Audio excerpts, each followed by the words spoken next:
Hello, it's Sunday, November the 7th, and this is the Greenbrier Valley Church of the Nazarene with your daily devotion. Today we read from the book of Hebrews, chapter 11, verses 32 through chapter 12, verse 3. Here's the word of the Lord.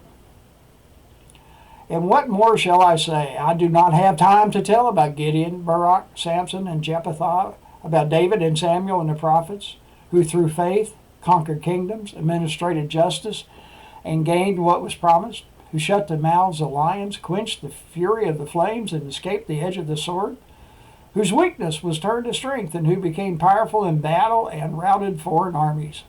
Women received back their dead, raised to life again. There were others who were tortured, refusing to be released so that they might gain an even better resurrection.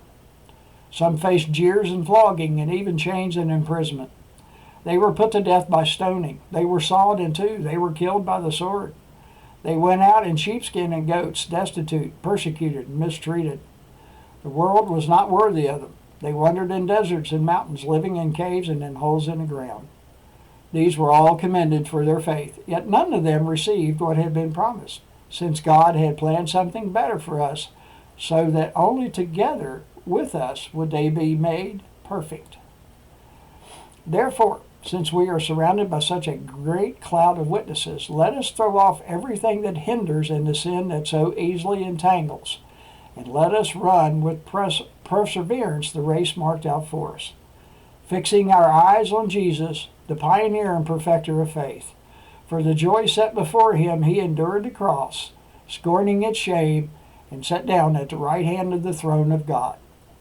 Consider him who endured such opposition from sinners, so that you will not grow weary and lose heart.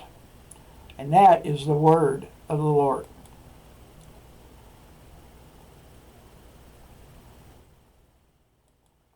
The article today is titled, Keep Running, by David Cantarelli. And like my wife, I was never a running aficionado.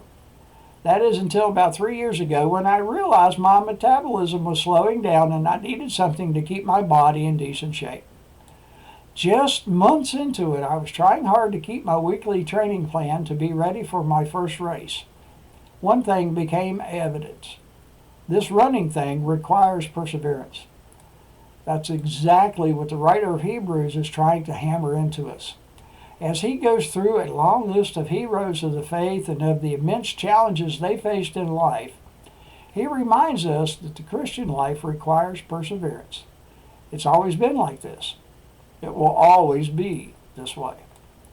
Therefore, we are invited to look at the faithful example of those who went before us and, of course, at the example of this race's undefeated and undisputed champion, Jesus Christ. If we fix our eyes on him, he will overcome weariness and we'll get to the end of the race. It's normal to be weary during a race. It's normal to feel weary in our Christian life. Remember, perseverance and grace will get you through. Keep running. The crown of life awaits you. The hymn is titled, He Giveth More Grace, by Annie Johnston Flint. He giveth more grace when the burdens grow greater. He sendeth more strength when the labors increase.